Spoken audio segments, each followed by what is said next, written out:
tancada i ballada. Així està aquesta plaça del carrer de Sorolla a Montbau des de fa més de 3 anys. Aleshores van aparèixer unes filtracions a l'aparcament que hi ha al subsol i la comunitat de propietaris va decidir restringir-ne el pas.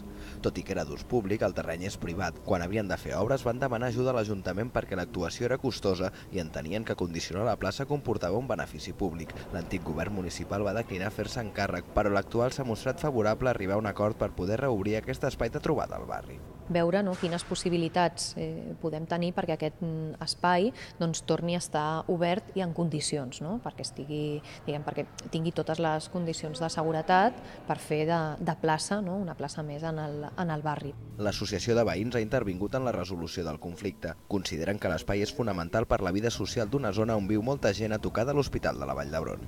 Esta plaza, por estar donde estar y la ubicación que tiene, pues para los vecinos de la zona inmediata era muy importante. Quiero decir, realmente para jugar con los niños. Al lado tenemos un espacio que es la Asociación de Espina Bífida, que también la utilizaban. Bueno, jo crec que és molt important realment. Esperen que la situació se solucioni en els propers mesos. La clau serà trobar una fórmula jurídica que afavoreixi ambdues parts.